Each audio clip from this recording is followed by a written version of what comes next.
Koidi, saying I have the Kogi, Maya Pipi, my amsing, in my binging my amsing, that's your son for the Kashunateva, cookie gain a can be a daba. I did my cookie, the pig and a Kogi, the Mona Makong Pizana Kuram, the Nagato, Jerido, Adumina Kodi, the Kodi Hajagadova, Maya Pipi, Nateva Sarqua. I look at some phone talk to get over this Yaragadi. Message to Sarko, Sumaina people, Jupamba, in a winner told you, I'm the palm the Vita, Quiki Tara, the Jew, Electric Carento Viva, Alimi Punama, Loina, Ali A. Maraku, the Gi Amazu, Plaja Mana Salaga, Kappa, Alumayam Dinas are Paktaram, the Ogadi. I am she never Sarqua. I do a quickie made up by using the Amna Tonga Pava, Haitara, Duku Beneva. We Samasu Sapayoji was Harqua, they are queen imminent over the Ananwaitaba, Haitarequa. I don't way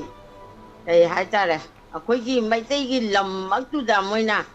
When you see Rivasi move the labor meeting there. They can I book soon garbage her labor not there. Quickie another Kapama Putandagi, a which has begun a Piraco Sarqua. I do labor not there, move the ladies. I do not talk with this Harqua, Quina Milsupatida. Aquina dispute over Ayabas, Aquina later Quineva. When at the Ring was hard enough, Angang the Nak, Imian, Tobu, don't know I have my getting now. I look in this, I assume Puntoning that of Javanese Arqua. Sandukchari Mathorum to the YouTube live streaming the Sandukchari in the internet key Kudongcha, the Banamara Morega, Adongi internet line Swedena Tapirangani, Aduga TV channel go in a day at the Makata, Dum Chatajari. Now, Namuk, top net, Kajitang season, the river Sigi, with the Kudong Chaza the Bahabatare, season, the river net, Chinamara Morakanda. So Matangi, color the Kudong Chava Pizari, the Mayapono so kind of Hijari Mokana. A quay Torum Sikanagum, so say, see, Dongangsi, Aduga Langak say, see, do say, see, Hibagi, Adumba, Tabak Toromanati. Isa the Porok, the Lohaningo, Todang, Oiro, Amabuiro, Mabro, why have you in a Pazan Hibi Abangakan? Isai Madugi Koinaning sing body dum Todo So thank you so much, Tagachari Hanana, Meamponoma Matangi, Kolaramamu, Kodung Chabadung Izeri, internet lines in a Ikoida Kazitang upon Matokle, Masina Maramoidana, Adongi Torum Sida Panmatopasi Mangapi. Hello. Hello, good afternoon, sir. Taram Nukchari. I saw when I'm young, they name among you. Have you saw what happening? Madi Demery Dobo, Tavira, I haven't taken the Teresa. So what Diamond TV had a sequel? Diamond TV, a Diamond Radio, the Hana Yogzerami, Adubu, Aigi Marca said on Diamond Radio, Nadum Lake, a Subudi Kaidiko, do Togeriba platforms, say Diamond TV near the Yamnoizers over Tapi Kariwapom having have you? I see my tongue around to Mamang to Aina, Sadamo, so Hijaram, Tiger, Mr. Tobung the Mogi Simitis have my tongue. See my tongue, you. I'm seeing a high video that young, some the Tala email, then you tell him, I took him a hanging Alec and white, yes, I'm hang how much them up on the layer to Yungi, the Yawung, the zoo, to Lana. I am the little man the over the how does we have coming but film arms of power. I look at how this Mogi to sample dinner, a time from the Nupi, a couple of Macongo, like a couple of hygiene man, as happens that in one hygiene man, Tagala man, over the had a time from there, cookie, donkey, or lay the bra, queen might take you in the money pool in the I go in the netra, cookie you in the Dona, Secretary, so in the Dona, come over that like this. I have some hunger, but I know I'm a very hard. I'm called or hunger. I took a massing me, Amana, Robung the Tomzilla, the man, the Moina, electrical and Tazilaga, Moina, Collider, Moina, Matata, Gargascapica, Macada, no make up telling me. I do me am the I'm no idea. A fine thing is a new piece of lady. Among the money for police, you, Nipi, arms a lady. Nipi and the out there, I do.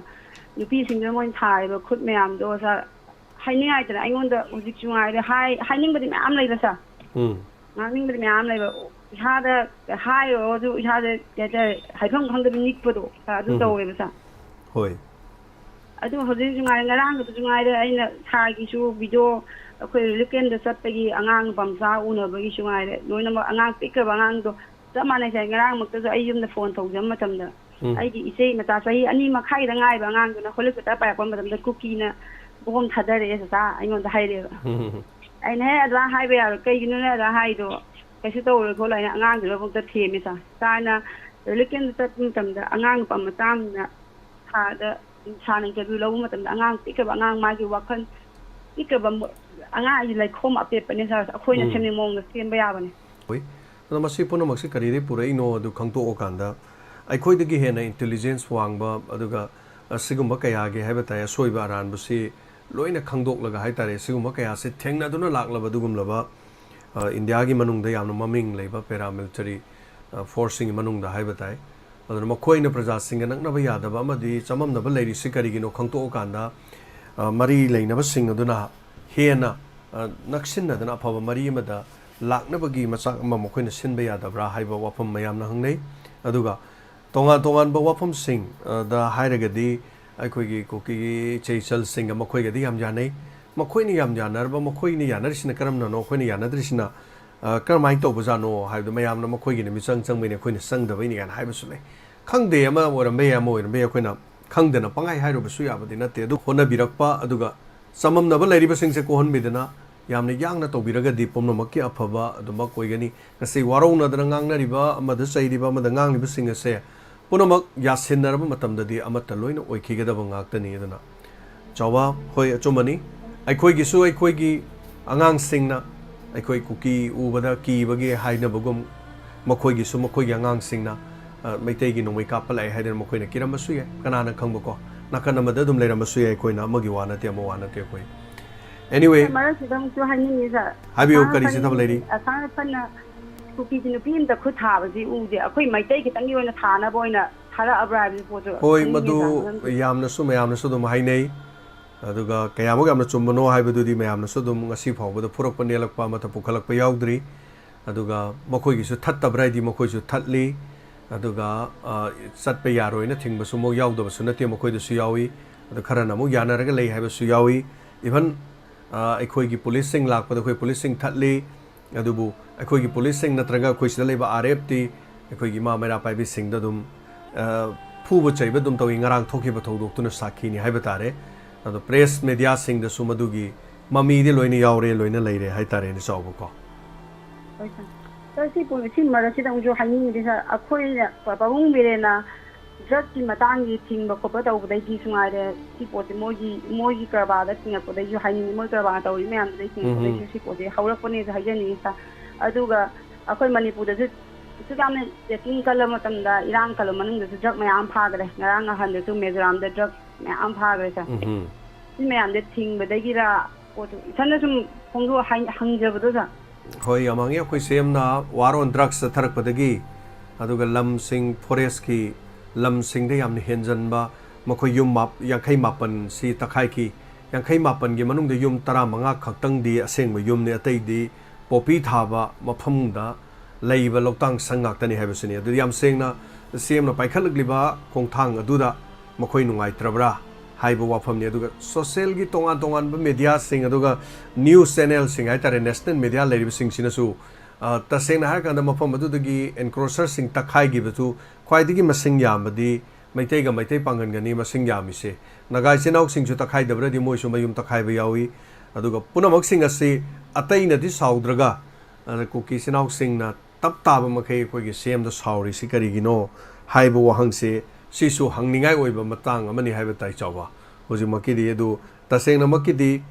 ꯐꯠꯇꯕ ꯊꯕꯛ ꯃꯗꯨꯒꯨꯝꯕꯗꯨ ꯇꯧꯒꯅꯨ ꯂꯝ ꯍꯦꯟꯖꯟꯒꯅꯨ ꯐꯣꯔꯦꯁꯀꯤ ꯑꯦꯔꯤꯌꯥꯗ ꯑꯩꯈꯣꯏꯒꯤ ꯁꯤ ꯊꯧꯕꯥꯜꯗꯒ ꯇꯛꯈꯥꯏꯕꯁꯤꯡꯗꯨ ꯁꯦꯝꯕꯨ ꯅꯨꯡꯁꯤꯔꯝꯃꯣꯏ ꯅꯨꯡꯁꯤꯕꯕꯨꯗꯤ ꯑꯗꯨꯕꯨ ꯁꯦꯝꯅ ꯍꯥꯏꯔꯤꯗꯨꯗꯤ ꯐꯣꯔꯦꯁꯀꯤ ꯖꯒꯥꯒꯤꯅꯤ ꯂꯝꯅꯤ ꯐꯣꯔꯦꯁꯀꯤ protected area ꯐꯣꯔꯦꯁꯀꯤ ꯖꯒꯥꯗꯨꯗ ꯀꯩꯗꯧꯕ ꯌꯨꯝ ꯀꯩ ꯁꯥꯔꯤꯅꯣ ꯍꯥꯏꯅ ꯇꯛꯈꯥꯏꯕꯅꯤ ꯑꯗꯨꯁꯨ ꯁꯦꯝꯅ ꯇꯛꯈꯥꯏꯌꯣꯅ ꯇꯛꯈꯥꯏꯕꯗꯤ ꯃꯥꯅ ꯍꯥꯏꯖꯕ ꯑꯣꯏꯔꯁꯨ ꯃꯥꯒꯤ ꯑꯥꯏꯟꯅꯗꯤ ꯅꯠꯇꯦ ꯃꯥꯁꯨ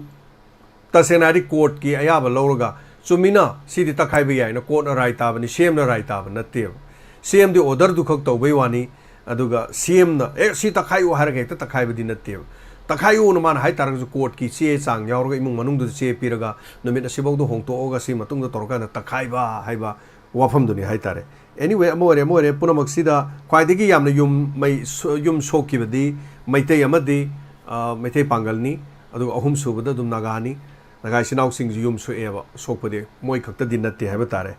so thank you so much sagachari adong wafam khara thambi ba sei dama aduga mathangi caller da khudong sa pijari season zariban net Facebook page da Diamond TV ki Facebook page da di channel si kari guma mat chaptana adumak miyamna saruga bibi hai aduga YouTube ta di channel si net chi son mana koi sida phangi ba net chi aduki matik pi aduna masida khudong cha da khara thoe masigi da mutanga pi ni aduga mathangi caller amada mu khudong sa ba bijage caller 634 na hobo caller ma call se nirak lak pi adu call si amuk thambi ki soidana saruga biro adomna phongdok pining ba leirabadi phongdok piu aduga adomna thoromase saruga matamna kanaguma kangluk phurup natraga kanaguma miyoi amada tamna natraga kanaguma lenga natraga kaimda chai thangba ngang khotpa gi thabak sidi madu ekhoina tongana thamma kanda adomadongi aningba pa ma tohaningba amasung tohaningda bado oina haiba adomdo oina chachi haiba wafamsi thamjage aduga miyamgi damod sandok charakliba thoromsina hena adomadongi thamoi da leiba wakhalon sing thamoi da faurokpa wakhalon sing thamoi gi makol miyamda phongdoktuna tahanmani pukningi warol thoromna hello mingamade leifom ibc sa mingale phone ga tapiu langong gamblers dege kamesor kogreza taram lokchari uza kari wafam thambiningi aina thada kainomta sum aigi mot ki oiba kainomta phongdok sake tawjamne haibio ki tabung banglo gi si aseng namatpi pai meide gi lamne haire adu redi ngarang langi ba tawri ba sing sisu tawdabida makoine ebasoina ninium ni mamangda pangkal sariba mafam di meide gi ni moi adu taw ya dena government na tawbiramagati ngarang ge sopan nangi ba sing se tawron aina aigi thamui da kanjai ati sa ti yarade mayam da ju sum bate ai ki message piningi aduna irang holle adagi mi asina yaule mangje je koi gatani lamju moi gi lamde hejalaga taw busu natte ekoi gi lamni ado ti katang tarda ai tum ai haijamani da hoi wapam asi haibagi wabudi manipur lengak na mangjong na thinghau dabadagi torbung bangla gi wathok thorakpani haibasi chinlauna haibiriba wahidumak ekoi gi CPI na wapam asi haibagi wabudi tasenamaki masigi huyelan pawgia maroiba pawde dum yauri manipur lengak ke soiba ke asina wathok asi hena aruba phiba mamada lakhale ITLF की हंदा किरांग सिखरबा कोकी कुंथ्रा मंगा की मोंफम Bishnupur district की तोरबुंग बंगलादा ओहेनगनी हाइना थोरांग लिबा से crisis अमा थोरक लिबा से मणिपुर की लैंगान मांगजोंग न थिंग हौदबदगी थोलकपनी Manipur state council communist party of India ना मसिगी सेक्रेटरी MJ कुमार लुवांग न थादोरप चेरोल अमनसु अदुमाइन हाइबे अदुगा हाइबे सिदी मागी पोनिंग द फावबदुनी हाइबे ताई अदुगा मथंगी कॉलर को दोंग साबिजरी हेलो ओजाई कसारदगी मिंग हाबिसि वनीला दई सिगुम म्याम जुबदा दई दे कोई मैतै मचासिंग न फारिबा दई नुपी वन पांगवा नुपी मचांग वन पम चांग मांगी सिसु जेम करी फिबम द लईरिबा नुंगाइजदना दम फोन तौरई होय याम हंगनै मयामना सु कमाई तौरिनो मयामनदी कोकी और अदु कैसु उदबदा मणिपुर की नुपी सिंगना करिगिनो असम राइफल की मखोंग पारे खुरुमिसि करिगिनो गाना मरमदुदि दुम हाइदबनि नको होय दुमाइना अदुगा फोंगाव नांदरे होय अदे अदु मयामना खंगबिदि सिने बा तोप सिंगसिना दो खोइ मैतै मा सिंगिना वारी दो बदा अखोइ भौदा चनिंगे बा मतेंग पांग चनिंगे बा दुबु उपाय दि लेते केदौ चटपजा की अदु हेके चटपजा ब्रा मरोनारा लान जाव चटपदा ने माने यामना लोबा फिबम अमनि हाइजबा ताई हौजिक वरिबा फिबम से दुगा मरक्तुदा दुगुमबगी थवों खर उरकपद सु मयामना तोंगा मपानदा लेबिरिबा सिंग हाइबा तारे कोइ का सारदा लेबिबो ओइरो अदुगा तोंगा फमदा लेबा कोइ कम्युनिटी सिंग करिनो तौरिदुबो दुबु क्रमाइ तौबनो हाइदना हंगकपदुम यावी हाइबा तारे करी हाइबियो मखा करी अखोई मैतै सिंग ngang स्पार्ट से खर ओइबो वाले बद मोइदि मरोन सुगेरा सुरोदा पंगांग पंगथोक ꯑꯩꯅꯅꯦ ꯏꯁꯥꯁꯦ ꯂꯩꯕ ꯌꯥꯗꯦꯕ ꯑꯩꯈꯣꯏ ꯃꯩꯇꯩ ꯅꯨꯄꯤꯁꯤꯡꯅ ꯉꯥꯡꯕꯗꯁꯨ ꯑꯗꯨꯝ ꯀꯩꯅꯣꯗ ꯀꯩꯒꯤꯅꯣ ꯍꯥꯏꯗꯤ ꯑꯩꯈꯣꯏꯅꯅꯦ ꯋꯥꯈꯜꯗ ꯐꯠꯇꯕ ꯈꯟꯗꯕꯗꯣ ꯑꯗꯨꯅ ꯑꯥꯏꯗꯤꯌꯥꯁꯦ ꯈꯤꯇꯪ ꯋꯥꯠꯁꯜꯂꯦꯕ ꯉꯥꯡꯕꯗ ꯈꯪꯉꯕ ꯑꯗ ꯃꯣꯏꯅ ꯃꯦꯗꯤꯌꯥ ꯑꯃꯅꯤ ꯂꯥꯛꯅ ꯇꯧꯕꯗꯨꯒ ꯐꯖꯅ ꯑꯗꯩ ꯍꯤꯟꯗꯤꯗꯨꯁꯨ ꯖꯧꯅ ꯈꯪꯖꯟꯕꯁꯨ ꯌꯥꯎꯏ ꯈꯪꯖꯟꯗꯕꯁꯨ ꯌꯥꯎꯏ ꯑꯗꯨꯗꯨꯅ ꯉꯥꯡꯕꯗ ꯈꯤꯇꯪ ꯀꯩꯅꯣ ꯇꯧꯕ ꯑꯩꯅ ꯃꯣꯏꯁꯨ ꯉꯥꯡꯉꯤꯉꯩꯗꯨꯒꯗꯤ ꯑꯀꯥꯎꯕꯩ ꯁꯔꯨꯛꯁꯨ ꯃꯌꯥꯝꯕꯨꯗꯤ ꯂꯩꯔꯤ ꯃꯤ ꯏꯊꯣꯛꯇꯕꯅꯤꯅ ꯄꯦꯟꯗꯕ ꯊꯃꯣꯏꯗ ꯌꯥꯝꯅ ꯂꯩꯗ ꯍꯣꯏ ꯍꯣꯏ ꯊꯋꯥꯏꯁꯦ ꯋꯥꯈꯜ ꯅꯨꯡꯉꯥꯏꯇꯦ ꯊꯋꯥꯏꯁꯦ ꯆꯩꯌꯦꯕ ꯑꯗꯨꯝ ꯇꯧꯅ ꯃꯤꯅ ꯑꯩꯈꯣꯏ ꯃꯩꯇꯩꯁꯦ ꯑꯌꯥꯝꯕꯁꯨ ꯃꯤꯅꯁꯨ ꯂꯥꯛꯆꯒꯜꯂꯤꯗꯅ ꯑꯗꯨꯝ ꯑꯩꯈꯣꯏ ꯁꯤꯒꯁꯨ ꯅꯨꯡꯉꯥꯏꯔꯦ ꯖꯁꯥꯗꯁꯨ ꯅꯨꯡꯉꯥꯏꯔꯦ ꯃꯩꯇꯩ ꯍꯥꯏꯁꯦ ꯄꯨꯛ ꯐꯕꯗ ꯄꯨꯛ ꯇꯤꯡꯕꯗ ꯑꯗꯨꯝ ꯑꯣꯏꯖꯕ ꯃꯤꯒꯤ ꯃꯇꯦꯡ ꯇꯧꯕ ꯃꯤ ꯅꯨꯡꯁꯤꯕ ꯑꯁꯦ ꯑꯩꯈꯣꯏ ꯃꯩꯇꯩꯒꯤ ꯏꯗ ꯆꯦꯟꯅ ꯂꯩꯔꯕꯅꯤ ꯃꯁꯥꯒꯤ ꯂꯩꯕ ꯂꯩꯇꯕ ꯈꯪꯗꯦ ꯃꯤꯉꯣꯟꯗ ꯄꯤꯖꯊꯣꯛꯑꯒ ꯅꯨꯡꯉꯥꯏꯔꯒ ꯃꯤ ꯍꯔꯥꯎꯔꯒ ꯅꯨꯡꯉꯥꯏꯖꯕ ꯐꯨꯔꯨꯞ ꯍꯥꯏꯕ ꯇꯥꯏ ꯑꯗꯨꯅꯤ ꯍꯣꯏ ꯈꯔ ꯖꯣꯝ ꯖꯣꯝ ꯖꯣꯝ ꯑꯗꯨꯅ ꯈꯔ ꯑꯩꯈꯣꯏꯒꯤ ꯃꯣꯏꯅ ꯀꯥꯞꯁꯟꯕꯁꯨ ꯂꯦꯞꯇꯦ ꯕꯣꯝ ꯇꯧꯗꯣꯏ ꯃꯣꯔꯣꯛ ꯍꯥꯞꯆꯜꯂꯤ ꯀꯥꯏ ꯉꯔꯥꯡ ꯂꯤꯂꯤꯛ ꯃꯆꯦꯠ ꯇꯧꯏ ꯀꯥꯏꯗꯩ ꯋꯥꯌꯥꯔ ꯖꯣꯏꯟ ꯇꯧꯏ ꯀꯥꯏꯗꯨꯅꯤ ꯑꯗꯨ ꯑꯦꯂꯦꯛꯇꯤꯛ ꯁꯣꯛ ꯇꯧꯏ ꯀꯥꯏꯅꯣ ꯑꯗꯨ ꯇꯥꯕꯗ ꯏꯁꯥꯁꯦ ꯂꯩꯖꯥꯗꯦ ꯑꯗꯨꯗꯨ ꯃꯌꯥꯝꯁꯤꯅ ꯑꯃꯐꯥꯎꯗꯨ ꯈꯪꯗꯉꯩ ꯂꯩꯔꯤꯁꯤꯅꯤ ꯑꯗꯨꯅꯤ ꯑꯣꯖꯥ ꯅꯨꯡꯉꯥꯏꯇꯦ ꯁꯥꯊꯤꯅ ꯅꯨꯡꯉꯥꯏꯇꯦ ꯊꯥꯒꯠꯆꯔꯤ ꯌꯥꯝ ꯅꯨꯡꯉꯥꯏꯖꯩ ꯁꯔꯨꯛ ꯌꯥꯕꯤꯔꯛꯄ ꯀꯁꯥꯔꯗꯒꯤ ꯑꯗꯨꯒ ꯊꯣꯛꯂꯤꯕ ꯊꯧꯗꯣꯛ ꯋꯥꯊꯣꯛꯁꯤꯒꯤ ꯃꯇꯥꯡꯗ ꯐꯣꯡꯗꯣꯛꯄꯤꯔꯛꯄ ꯊꯦꯡꯛ ꯌꯨ ꯁꯣ ꯃꯆ ꯊꯥꯒꯠꯆꯔꯤ ꯍꯥꯟꯅ ꯃꯊꯪꯒꯤ ꯀꯣꯂꯔꯗ ꯈꯨꯗꯣꯡꯆꯥꯕ ꯄꯤꯖꯔꯤ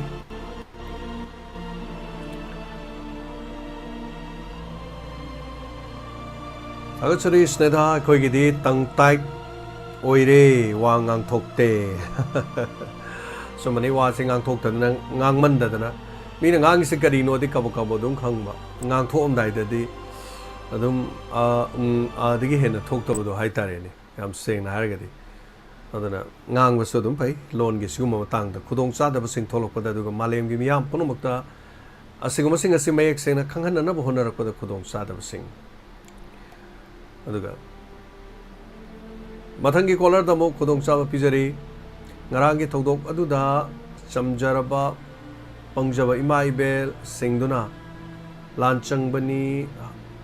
ꯍꯥꯏꯗꯨꯅ ꯇꯧꯔꯤꯕ ꯑꯗꯨ ꯎꯔꯨꯕꯗ ꯊꯃꯣꯏꯁꯦ ꯇꯥꯛꯄꯤꯔꯦ ꯀꯥꯏꯔꯦ ꯍꯥꯏꯕ ꯃꯥꯜꯂꯦ ꯑꯦꯗꯤꯁꯟ ꯀꯥꯏꯗꯦꯅ ꯏꯕꯤꯔꯦ ꯑꯦꯅꯤꯋꯦ ꯊꯥꯒꯠꯆꯔꯦ ꯑꯦꯗꯤꯁꯟ ꯊꯣꯏꯗꯣꯛꯄ ꯈꯪꯖꯄꯣꯟꯇꯦꯗ ꯏꯃꯥ ꯑꯩꯈꯣꯏꯗꯤ ꯃꯌꯥꯝꯅ ꯌꯥꯔꯣꯏꯅ ꯑꯗꯨꯗꯤ ꯑꯩꯈꯣꯏ ꯂꯝꯗꯗꯤ ꯑꯗꯨꯃꯥꯏꯅ ꯇꯧꯕꯗꯨꯗꯤ ꯍꯥꯏꯕꯅꯤ ꯌꯥꯝ ꯁꯦꯡꯅꯗꯤ ꯑꯗꯨꯅ ꯍꯌꯦꯡ ꯇꯨꯡꯒꯤ ꯌꯨꯝꯕꯤꯔꯣꯜ ꯂꯩꯍꯧꯔꯤꯕ ꯃꯌꯥꯝ ꯂꯥꯛꯀꯗꯧꯔꯤꯕꯁꯤꯡꯅ ꯃꯈꯣꯏꯅ ꯆꯥꯎꯔꯛꯄ ꯃꯇꯝꯗ ꯍꯥꯏꯕ ꯇꯥꯏ ꯃꯇꯝꯗꯨꯗ ꯑꯩꯈꯣꯏꯒꯤ ꯏꯄꯥ ꯏꯄꯨꯁꯤꯡꯁꯤꯅ ꯊꯣꯛꯄ ꯊꯕꯛ ꯇꯧꯔꯝꯃꯤꯗꯀꯣ ꯅꯈꯣꯏꯅ ꯇꯧꯕ ꯊꯕꯛꯁꯤ ꯃꯊꯣꯡ ꯆꯥꯔꯝꯗꯦꯗꯀꯣ ꯍꯥꯏꯗꯅ ꯍꯌꯦꯡ ꯁꯣꯏꯗꯅ ꯆꯩꯒꯗꯕ ꯉꯥꯡꯒꯗꯕ ꯃꯌꯥꯝꯗꯣ ꯃꯗꯨ ꯈꯜꯂꯨꯔꯀꯥꯟꯗ ꯃꯁꯥ ꯃꯁꯥꯅ ꯍꯧꯅꯔꯨꯕ ꯂꯩꯇꯅ ꯄꯨꯝꯅꯃꯛꯁꯤꯡ ꯑꯁꯤ ꯑꯗꯨꯒꯨꯝꯕ ꯊꯕꯛꯇꯨ ꯊꯣꯛꯂꯕꯗꯤ ꯌꯥꯗꯦ ꯑꯃꯒꯤ ꯑꯣꯔꯗꯔ ꯂꯥꯛꯑꯕꯁꯨ ꯂꯥꯛꯇ꯭ꯔꯁꯨ ꯉꯥꯛꯇꯕ ꯌꯥꯗꯦ ꯑꯩꯈꯣꯏꯅ ꯑꯩꯈꯣꯏꯒꯤꯗꯃꯛꯇ ꯍꯥꯏꯗꯨꯅ ꯃꯌꯥꯝ ꯄꯨꯝꯅꯃꯛ ꯊꯣꯛꯂꯛꯇꯨꯅ ꯍꯣꯠꯅꯔꯤꯕꯅꯤ ꯍꯥꯏꯇꯥꯏ ꯊꯥꯒꯠꯆꯔꯤ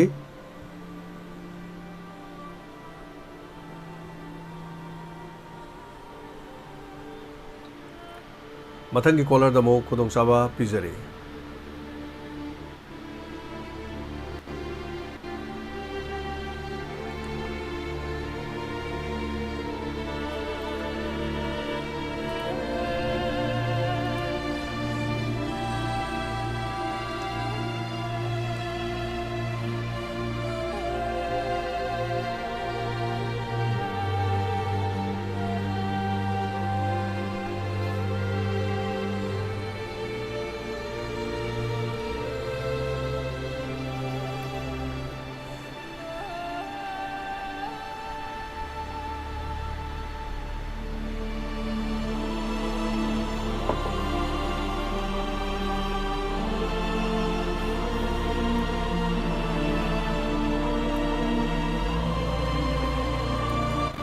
ꯃꯅꯤꯄꯨꯔꯒꯤ ꯍꯧꯖꯤꯛ ꯑꯣꯏꯔꯤꯕ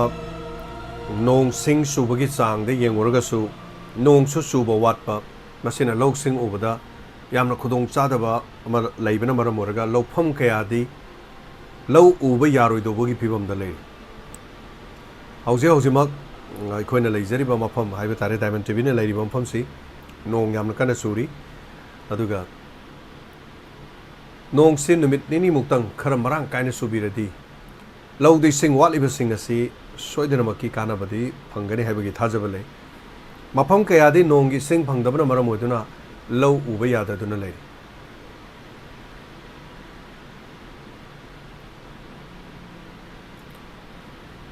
mafam kharadana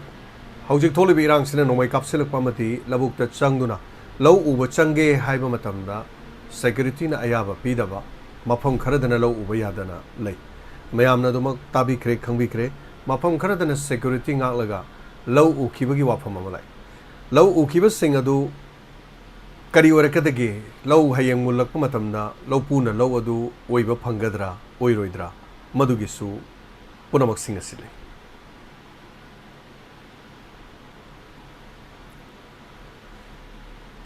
Chumani was a Gilbert Singh, freedom of speech and expression fazana rightful. Ohelladi Karasu Fagadaba Yang Sinba Yami Pagadabagi Tanaba Aduga Hek Kainom Haibada Hinjelubada Natapire Gilbert Singh. Amluba Amani Haibatai, Gilbert Ki Haibiri Wapam the So Haibatai. The same Maki Haragadi. Toromsigi minute, Kara Lazeri minute, Ramanga Tratu Lazeri, Saruga Biduna Pongo Pio Domodom Nadongi Puninda, Parapocolon Seadongi, Cole, Korana Izeri.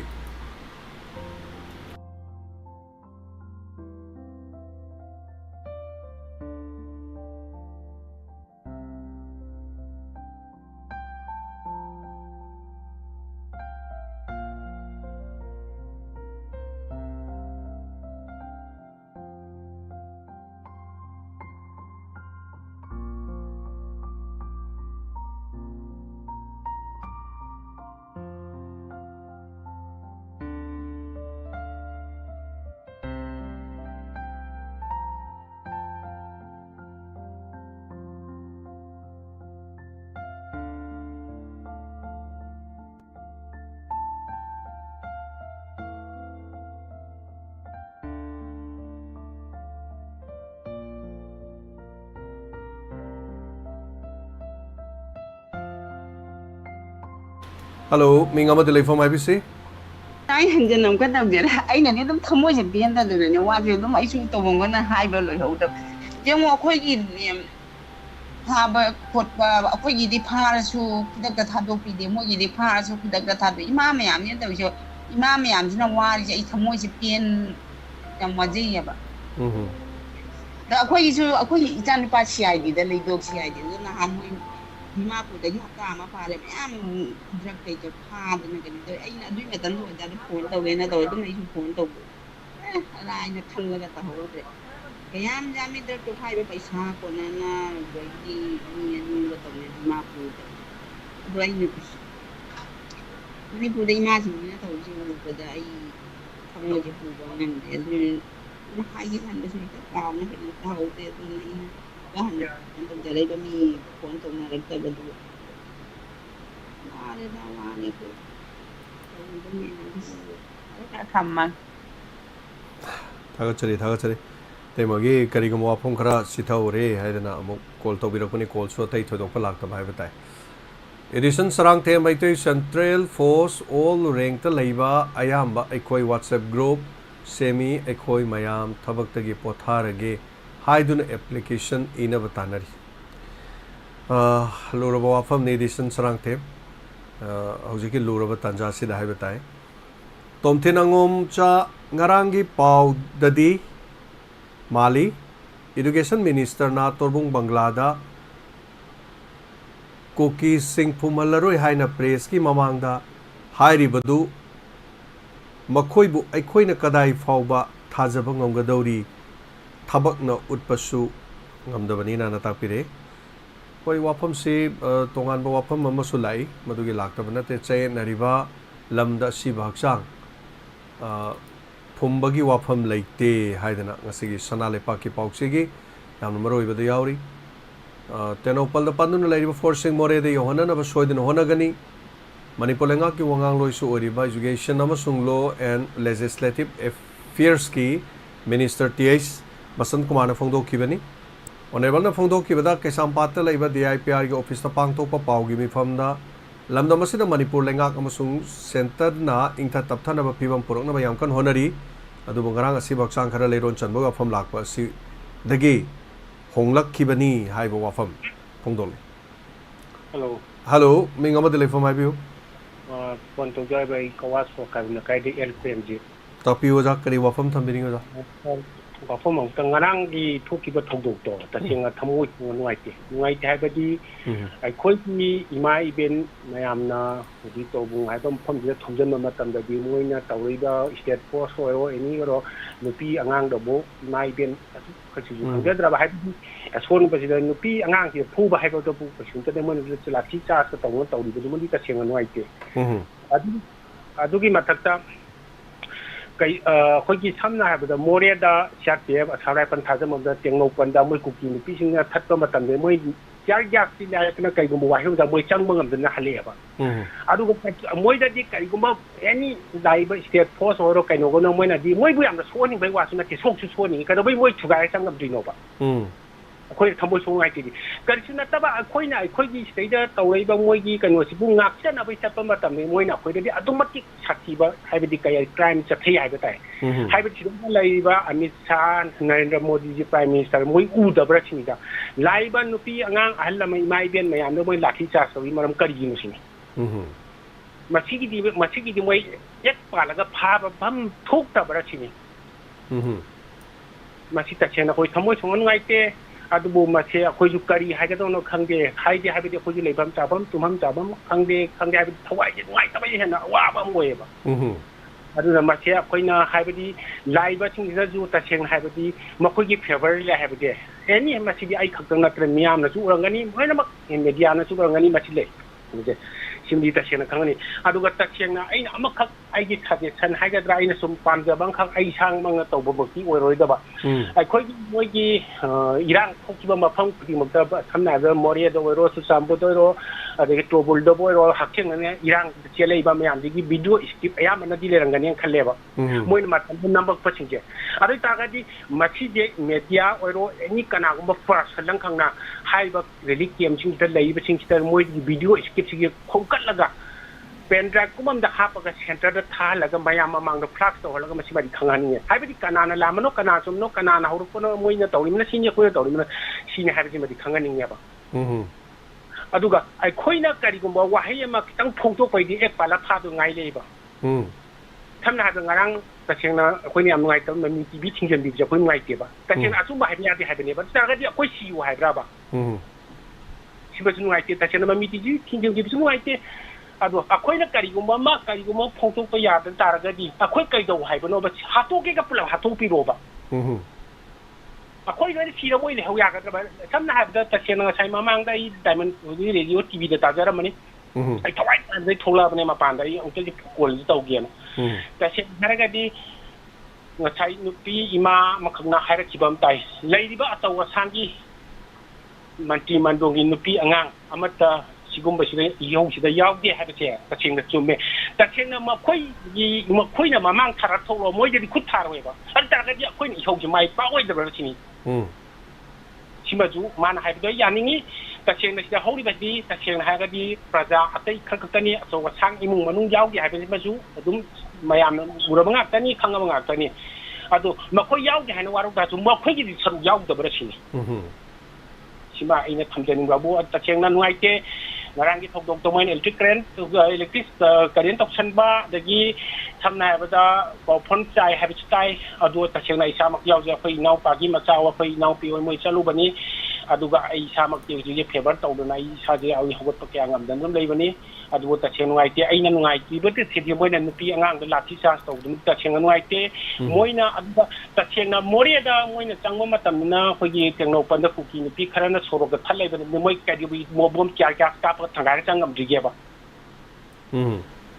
ꯑꯗꯨꯅ ꯃꯈꯣꯏꯒꯤ ꯐꯦꯚꯔꯗ ꯂꯩ ꯍꯥꯏꯕꯁꯦ ꯇꯁꯦꯡꯅ ꯆꯨꯝꯃꯤ ꯑꯗꯨ ꯑꯣꯏꯇꯥꯔꯒꯗꯤ ꯃꯈꯣꯏ ꯆꯠꯄꯤꯈ꯭ꯔꯣꯕ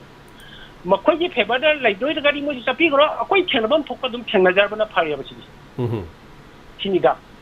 ꯂꯥꯛꯇꯥꯔꯒꯗꯤ ꯑꯃꯁꯨ ꯃꯤꯆꯝ ꯃꯤꯈꯥꯏ ꯅꯥꯕꯤꯗ ꯄꯨꯔꯥ ꯀꯟꯇ꯭ꯔꯣꯜ ꯇꯧꯕꯤꯕꯁꯨ ꯅꯠꯇꯦ ꯃꯣꯏꯅ ꯃꯣꯏ ꯐꯦꯚꯔꯗ ꯂꯩꯔꯒ ꯑꯩꯈꯣꯏꯗꯨꯅ ꯁꯨꯝ ꯑꯔꯥꯟꯕ ꯇꯥꯕꯁꯤꯗ ꯑꯩꯈꯣꯏꯁꯨ ꯅꯨꯡꯉꯥꯏꯇꯕ ꯑꯃ ꯐꯥꯎꯋꯦ ꯍꯥꯏꯕꯅꯤꯗ ꯁꯥꯔ ꯑꯗꯣ ꯇꯁꯦꯡꯅ ꯑꯩꯅ ꯍꯧꯖꯤꯛ ꯍꯥꯏꯖꯅꯤꯡꯕꯒꯗꯤ ꯍꯧꯖꯤꯛꯀꯤ ꯁꯥꯔ ꯑꯔꯣꯏꯕ ꯑꯩꯅ ꯍꯥꯏꯖꯅꯤꯡꯕ ꯈꯛꯇꯪꯅꯤ ꯉꯁꯥꯏꯒꯤ रिलीफ कैम्प सिंह लेरिबा हक्थेंगना वीडियो स्क्रिप्ट यावरे हाइबा ममांग मयाम दा खोगी कनोगी खुयल लंबागी हक्थेंगना चालुबा मयाम जिगी कनवदा मयाम हम थेनगी खोगी नेट थिंजम्बिरे कैम्प फाइल लेके सिगुम मंगे दा मोइदगी वीडियो स्क्रिप्ट सिंह लौखत पिरगा आईडी तसेंग मसिमदी आइना वीडियो आई सु खंजमनी को वीडियो स्क्रिप्ट सिंह खोकलगा पुलब लोइना सेंटर थारगा मोगी पार्लियामेंट जो फमी ची मयाम जग डिस्कशन तरोगा थादुगा यंगहनिंगेबा कनाना तिबनो कनाना लालिबनो हाइबो पोसे सा सिका हाइ थमजगे अखोय हाइनिंग याम लय यादो हाइबजे हाइनिंग बा यामन न लैजे फाजल लगा सा टेन छललोम दा वांगोम टेन छललोम दोइना थौनिंग बा वा कोनवाइ तमने हेमनगे वा दिंगांग थोकपं खंग्रेबा को करी हाइदोनो करिदो कितंग अहेन बा वाइ हाइरे फा लाका दा किबो बावेबा मुसा ओय हाइरुरगसु फाबा लाकद्रा हाइबगी अकीबसु फावरेसु ताउपिरे अदुगा थोलिबा थौदोक्तुदि उरिबा खुदिमोना मियाम पुनमनसु नुंगाइबा थौदोमदि ओइद्रे हाइबो वाफमसु यावरे मोरे मसी पुनमक यामना यांगना खोंगलेतुना करिदा सोरिनो अदु खंगथोकानि यंगसिनबिबो ओरसनु हाइजगे थैंक यू सो मच तागचरी तोरम सरुगाबिबा सेगिदमा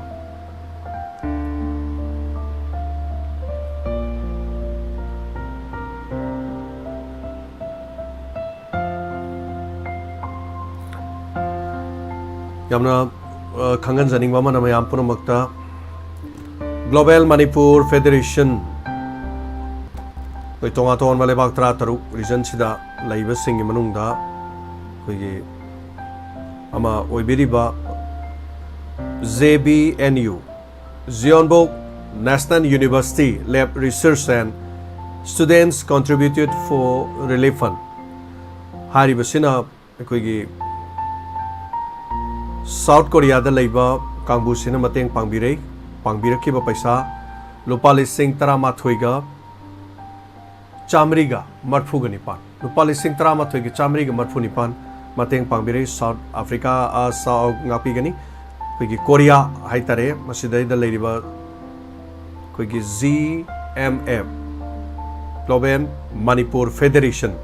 mamang da Australia gi Global Manipur Federation na pangaki ba dumaina hariba sinasu tonga tonga bada mateng am pangi hariba se koi relief camp sing da tai tai da soyam pangba asina Diamond TV da akhana na koina tawjari ba thaba khara da penbira duna awana da koina ngasi phawda sa tharakli baduga laibak thiba thaudok sing da leiki da ba sing punamak tangam jatra soi koina mioi khara khara hena na tai chata ba khara khanga charaga chachaba madugi video na chingbo ura kanda koi gi lupali sing tara ma thoi ga chamri ga marfuni pan pibirei Korea gi mafam se lebiba JBNU lab ki कांगू पीबीरक life chart लेबीब ma'am नुसीबीदना थागत वहाई है तारे इमोजीनो थागत वहाई PBU Matang चप चाना पीबीरकली पैसा सीजन नजरग वीडियो सेम कान कोई सोदना थागचरके है वाफम से थमजगे चल प्रिया दर्शिनी हाँ थेंखांग क्यारक्टर लुपा अखोगी लिसिंग मंगा पीबीरकपदु हंदकिसु अमुक लिसिंग मंगा पीबीरे मसीगिदमक्तसु थागचरी डायमंड टीवी की हजिक लेजरीबसे अखोई रेवेन्यू सी याउदना याम वाना लेजबा तांजा हाइबा ताय यूट्यूब सु यादबा नेट यादबना मरम मोरकांदा तोंगा तोंगानबा इंस्पेक्टर तयाइना चिंगबसु अनोबा संतोकपा ngамददना लेजबा व्यूस याउदबना मसिमना अखोइना तौगदबा थबक क्या मरुमदा लेचलाइरगी अवानागी अदुगा पेशेंट कया कैंसर की किडनी की अनाबन परेंग साना लेरबा मयाम से अखोइ तेंबांग जरकपा कया दु ngамददना अखोइ चप लेपतुनु लेजरकपने मरमसिना सिगुम्बा सिंग पीबीरक्तना हौजिक हौजिक थोकलिबा लानसिदा वाना ताबा सिंग मखा तान होनजरके पांगबिरकलिबा पुनमक ममांगदा पांगबिरकिबा पुनमक हन्ना हन्ना थागचरी अखोइगी माइकैदगी अदुगा कोरियागी लेबिरिबा टीम ग्लोबल मणिपुर फेडरेशन की टीम बुसु हन्ना हन्ना थागचरी पुनमक अदुगा लाइस्रम रंजित लुपाली सिंगमा अखोइगी डोनेशन रिलीफ अखोइ सेंटर दा पीबीयू हाइदना पीबीरक सिगिदमक्तसु हन्ना थागचरी मथां कॉलर मलखसगे हेलो हेलो मिंगलाई फोंगा तापिसी सारा कतार चिबादगी मिंग तापिसी मैमदा आई मिंग चंद्रवती तोई तापियो मेजी तांग अहुमदा खंगौदना थोलकपा इरौना मणिपुर सनाले बाकी एबुं इपा चिंगलान समदन लेखिदबा तमोय सोना नुंगाइजदे ꯍꯧꯖꯤꯛꯁꯨ ꯁꯣꯡꯅꯗꯤ ꯂꯥꯟꯁꯦ ꯗꯥꯏꯃꯟ ꯇꯤꯚꯤ ꯆꯦꯅꯦꯜꯗꯤ ꯂꯦꯞꯈ꯭ꯔꯦ ꯇꯥꯔꯤꯛ 4ꯗꯒꯤ ꯑꯗꯒꯤ ꯅ꯭ꯌꯨꯁ ꯑꯇꯩ ꯅ꯭ꯌꯨꯁ ꯄ꯭ꯔꯣꯒ꯭ꯔꯥꯝꯗꯤ ꯁꯨꯡꯂꯦꯞ ꯂꯦꯞꯇꯦ ꯑꯗꯣ ꯑꯩꯈꯣꯏ ꯑꯗꯨꯝ ꯑꯩꯈꯣꯏ ꯅꯨꯡꯇꯤꯒꯤ ꯂꯦꯞꯇꯅ ꯇꯥꯖꯩ ꯂꯥꯟꯁꯦ ꯐꯒꯗ꯭ꯔꯥ ꯍꯥꯏꯅ ꯂꯥꯟꯁꯦ ꯁꯨꯡꯕ ꯐꯠꯇꯦ ꯑꯗꯨꯒ ꯃꯩꯇꯩ ꯏꯆꯤꯟ ꯏꯅꯥꯎꯒꯤ ꯏꯕꯨꯡ ꯃꯧꯄ꯭ꯋꯥꯁꯤꯡꯒꯤ ꯁꯤꯕꯁꯨ ꯁꯨꯡꯂꯦꯞ ꯂꯦꯞꯇꯦ ꯀꯨꯀꯤꯁꯤꯡꯅ ꯑꯗꯨꯝ ꯃꯩ ꯊꯥꯕꯁꯨ ꯁꯨꯡꯂꯦꯞ ꯂꯦꯞꯇꯦ ꯑꯗꯣ ꯃꯈꯣꯏꯗꯤ ꯁꯦꯞꯇ ꯂꯩ ꯃꯣꯏꯗꯤ ꯆꯤꯡꯗ ꯂꯩꯔꯒ ꯑꯩꯈꯣꯏ ꯇꯝꯗ ꯂꯩꯕ ꯕꯪꯀꯔ ꯁꯥꯕ ꯏꯆꯤꯟ ꯏꯅꯥꯎꯁꯤꯡꯗꯣ ꯃꯣꯏꯗꯤ ꯑꯗꯨꯝ ꯀꯥꯞꯊꯕꯒꯤꯗ ꯃꯣꯏꯗꯤ ꯁꯦꯞ ꯆꯥꯏꯕꯀꯣ ꯑꯗꯨꯅ ꯃꯩꯇꯩ ꯏꯕꯨꯡ ꯏꯄ꯭ꯋꯥꯁꯤꯡꯒꯤ ꯄꯪꯁꯤꯗ ꯁꯤꯕ ꯑꯗꯨꯝꯁꯨ ꯄꯪꯊꯥꯗ ꯊꯥꯕ ꯃꯣꯏꯅ ꯑꯗꯨꯗꯒꯤ ꯚꯥꯏꯔꯦꯜ ꯆꯠꯈꯤꯕ ꯚꯥꯏꯔꯦꯜ ꯆꯠꯈꯤꯕ ꯚꯤꯗꯤꯑꯣ ꯑꯅꯤꯗꯨꯁꯨ ꯑꯗꯒꯤ ꯃꯅꯤꯄꯨꯔꯒꯤ ꯏꯃꯥꯁꯤꯡꯅ ꯑꯗꯨꯒꯤ ꯑꯗꯨꯝ ꯅꯨꯄꯥ ꯃꯆꯥ ꯑꯃꯈꯛꯇꯤ ꯑꯗꯨꯝꯁꯨ ꯃꯩ ꯊꯥꯕꯤꯔꯦ ꯀꯨꯀꯤꯁꯤꯡꯅ ꯅꯠꯇꯕꯗ ꯁꯔꯀꯥꯔꯅꯁꯨ ꯅꯠꯇꯕꯗ ꯃꯩ ꯊꯥꯕꯤꯔꯦ ꯑꯗꯨꯝ ꯑꯗꯨꯒꯤ ꯚꯥꯏꯔꯦꯜ ꯆꯠꯄꯗ ꯌꯥꯎꯔꯤꯕ ꯃꯤꯗꯨꯇꯗꯤ ꯂꯩꯔꯝꯃꯣꯏꯕ ꯑꯇꯣꯞꯄ ꯃꯣꯏꯒꯤ ꯃꯥꯒꯤ ꯃꯃꯥ ꯃꯄꯥꯁꯨ ꯃꯌꯥꯝ ꯂꯩꯔꯝꯒꯅꯤ ꯑꯗꯣ ꯃꯅꯤꯄꯨꯔ ꯏꯃꯥꯁꯤꯡꯅ ꯍꯥꯏꯗꯤ ꯑꯗꯨꯒꯤ ꯚꯥꯏꯔꯦꯜ ꯆꯠꯄ ꯊꯧꯗꯣꯛꯇꯣ ꯅꯨꯡꯉꯥꯏꯇꯦ ꯍꯥꯏꯅ ꯂꯥꯎꯕꯗꯨꯕꯨꯗꯤ ꯂꯥꯎꯔꯣꯀꯣ ꯅꯨꯄꯤꯒꯤ ꯀꯩꯅꯣꯗ ꯑꯗꯨꯝ ꯃꯣꯏꯅ ꯃꯤꯗꯨꯒꯤ ꯑꯗꯨꯝ ꯊꯥꯕꯗꯣ ꯑꯗꯨꯗꯤ ꯅꯨꯡꯉꯥꯏꯇꯦꯕꯀꯣ ꯃꯣꯏ ꯑꯗꯨꯁꯨ ꯃꯩ ꯊꯥꯗꯣꯛꯄꯤꯔꯦ ꯑꯗꯒꯤ ꯌꯥꯝꯅ ꯅꯨꯡꯉꯥꯏꯇꯦ ꯂꯥꯟꯁꯦ ꯁꯨꯡꯂꯦꯞ ꯂꯦꯞꯇꯦ ꯂꯥꯟꯁꯦ ꯂꯦꯞꯀꯗ꯭ꯔꯥ ꯍꯥꯏꯅ ꯇꯧꯕ ꯁꯤꯕꯁꯤ ꯁꯨꯡꯂꯦꯞ ꯂꯦꯞꯇꯦ ꯀꯨꯀꯤꯁꯤꯡꯁꯤꯅ ꯃꯩ ꯄꯪꯊꯥ ꯊꯥꯕ ꯑꯗꯨꯝ ꯊꯥꯔꯦ ꯄꯥꯎꯁꯤ ꯅꯨꯡꯇꯤꯒꯤ ꯇꯥꯕꯗ ꯌꯥꯝ ꯊꯃꯣꯏ ꯁꯣꯛꯅ ꯅꯨꯡꯉꯥꯏꯖꯗꯦ ꯂꯥꯟꯐꯝꯗ ꯁꯤꯈꯤꯕ ꯏꯕꯨꯡ ꯅꯨꯄꯥꯁꯤꯡꯁꯦ ꯃꯣꯏꯒꯤꯁꯨ ꯃꯆꯥ ꯃꯁꯨ ꯑꯄꯤꯛꯄ ꯑꯗꯩ ꯆꯤꯡꯈꯩ ꯑꯗꯒꯤ ꯑꯩꯅ ꯁꯥ ꯑꯃꯅ ꯀꯩꯅꯣ ꯅꯨꯄꯤ ꯃꯆꯥ ꯑꯃꯒ nupa macha amaga mangaga do sibadabnina mamana sira manebako adu nupi macha adu moina tumnadi hapira maroiba dam ot nairaga halamaneba adu moji bhaya chapagi video di thadokte akogi mi hapagi di adu idi singkhai nganba ga ngalai baga bhaya chapagi video do adu makoi di manipur da tawi adu ga makoi daga do khangdana kamaina thaujaluraga moi bu jam thakina ot nairaga hakibado adu moi kamai daga do khadagi nupi macha ga nupa macha do su irang su dana phokta matam su ga moi na koi ba talira kelira kaidau na moi adi mai sei se damna adine wakhan ta da ba mai na moi ko mi chin na thoga ko siga su adi mai sei ma oina pu ubo ni na thamo somna nungai se irang se ga lan se phaga dra khallaga dum lai ba sung ba sate tha hum hai se le asiam biren adi ai am lemna tharo irang ne mani adu to ni ana hai ba adu ga irang ni sungen le to mani purgi ma sing sing na ngarang ga to ki bagi mori to ngarang ga to ki to bung ga tanga ngarang ga to ki bagi video sing lo jing ba da jam ngai te asam na to sing na only ba do ba da hoi chari kasardagi kol to birakpa aduga tholiba manipur gi rang sida laikhidraba sing mayam aduga tholiba thodok sing mi paiba aduga nungai taba phongdokpa haiba tare masimangni hoi hat pa khudimakta video namba video thagatpa madugi mangjaba karino haiba loina khangkhrabani na hat pa gi video natraga nungai taba video sing lerasu hujikti loi losan narani maramdi karino haijaraga di thokiba thodok tu da ayama loina mak para phagre haiba tai para phagramni na amada sokadaba thabak tu di pak taunarak laroi project madumangna yamna section na punama adum laikrani aduna duguma video lairaga su puthorok laroi hena yamna section na mit na sing na leina khrani haijage hoi tholibi rang si kari haibatai loidri yamna yangna loibadu ni pamneba karamba matamda loigadage haibadu di haiba ngamtri punamaksi misimina makata na thoktabadi oisanu tawbadadi nakan animakta ngarangmak home ministry dagi karigum wafam khara hairak laga sab leplibase masimak yoruk labanina asomdagi hairak wafam da khara tabi rakanda nakan animaki karina fagadabno haibadu yenga kanda miyamgi phana na yang honarakodani adu hojik phawbadi leiriba mami asida yamna yangna numit kharani sida yasannarakani haibagi thajabagi wangmada leiri kari tholakadagi haiba mi paiba ngakta lei masimana mepom khudimaki thamoi du sum mi paibaduna mangda leirakanda tholiba thodoksigi asoiba kayamarum puthorei tawhaningba kayamarum puthorei wahai haiba sidabu haibadadi irai laibai wani tawthokpadadi yamna luba adu tauba yadro adu tau ada tauba na akhoi na budi pangai haiba lengak to iro kari do iro puramak sing se hekta tauba yadaba natraga tauba ngamdaba su dum leiba nakanani makki oina yengbani na leiba su yaw bajan ama bore haujik leriba phibam je sum leiba taradi misi minati makata na thokla roidra haiba se wahang amade do mak lei thank you so much thagachari thorom saruga biba segida makadongi wafam kara phongdo piba asigida ma kasardagi tholiba manipur gi thodo is the pen daba pukning da nungai taba kaya marum phongdo pasigida ma edition sarang them thagachari irang kalima mafam singde Indian Army Assam Rifle BSF CRPF asigi high official Major General Lieutenant General Chief kayana Chief Minister kauraga kari gi wari sadri bano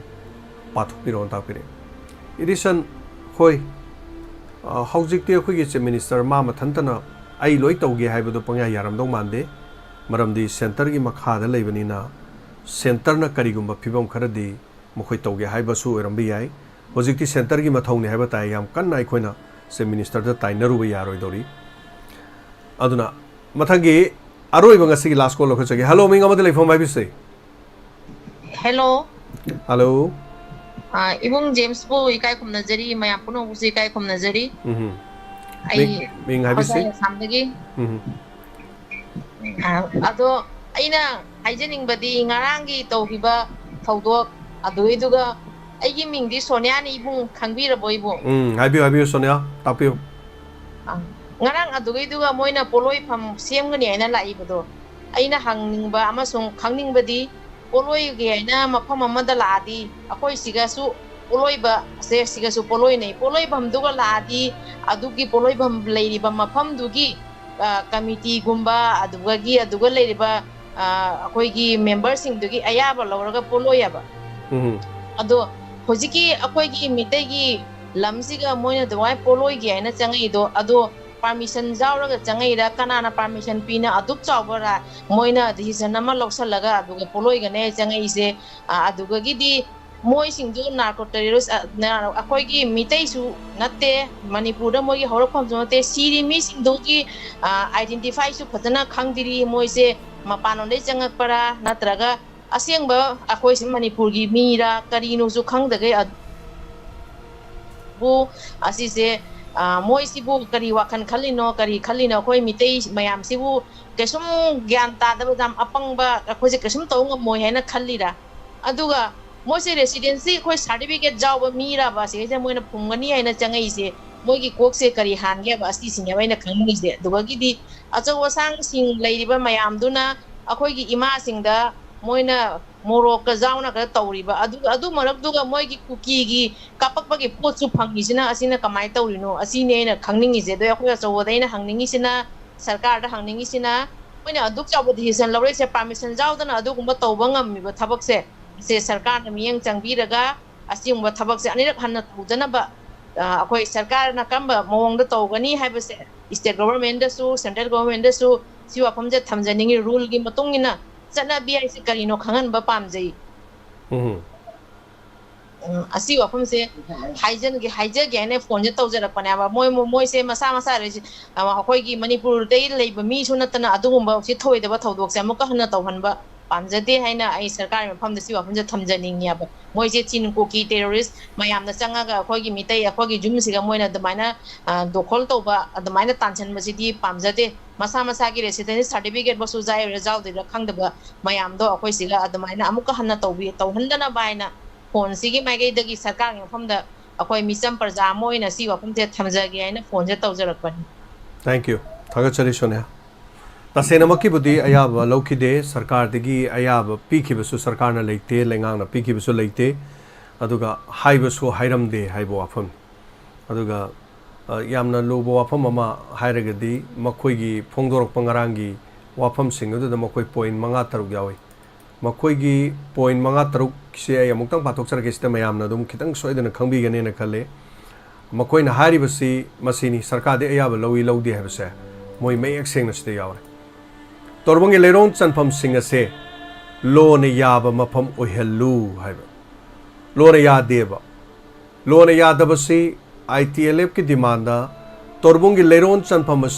loan याब मफम ओहलू है सिंगी district सिंगी district खुदिंगमक्ता मैतै की state force अमत थंब यारोय मकोई demand number 2 मकोई demand number 3 Imphal की मोक सिंग लेरिबा कुकी सिंग असी हक्सांग सिंग लमकादा पुरकदबनी है मकोइन हाइबस लमका से चुरचानपुर नि मोइन ममिंग ओंथोखरे हाइतार चुरचानपुर द पुरकदबनी हारि मकोइन अकन बवाफम नि सेपरेट एडमिनिस्ट्रेशन डिमांड की खोंगजेन यांखत हल्लू हारि मकोइन सेपरेट एडमिनिस्ट्रेशन की डिमांड और बिसी खोंगजेल सी यांखत हल्लू मणिपुर लेंगाक्ता हाइबीबग नतेको मसी पुनमक्से